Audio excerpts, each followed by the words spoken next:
Good evening, Masters! Nandito ulit tayo sa ating shop, Easy Airsofts. Yung unit natin today, ito, isang napaka-solid, napakalakas na unit. So, dati sobrang daming bumibili nito. Ngayon, bumabalik na ulit. Weehai Kappa Dragon 7.0 and this is for Jerwayne Saro of Itogon, Benguet. So, shoutout sa mga masters natin dyan sa Benguet. So, ito mga master yung kanyang unit. Lagyan natin yung magazine. Nakita nyo, napakahaba.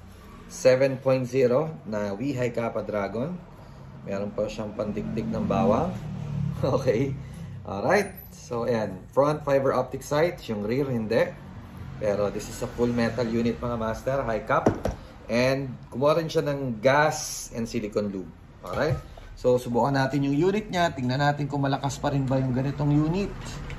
Kung pumapalo pa rin siya ng 380 to 400 kasi in our experience, 380 to 400 yung performance ng ganitong unit. So, let's see kung ganun pa rin. Okay? So, pull back. Let's go. And, let's test. Firing. Yun, malakas pa rin. 386.8. Alos 390. So, sobrang solid. Nabe. 382.7.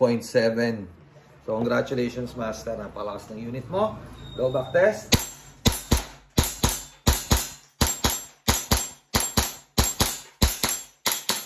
Okay, super solid. Once again, Weehai Kappa Dragon 7.0. And it never fails. Talagang malakas, mga master. Napaka-solid. So, thank you, Sir Jerwayne Saro of Itogon, Benguet. Mga master, pag meron kayong mga trip na unit, huwag kayong mahiyang mag-PM, mag-message dito sa aming page. Easy Airsofts. Hanapin nyo po yung merong blue verified badge. Okay, yung may blue check. Okay? Or kung yung aming page na Easy Alfonso Hobby Shop. Yun po yung active page namin ngayon. Yung Easy Airsofts na may blue check, yun naman yung personal account. So, PM nyo kami and mag-order na kayo.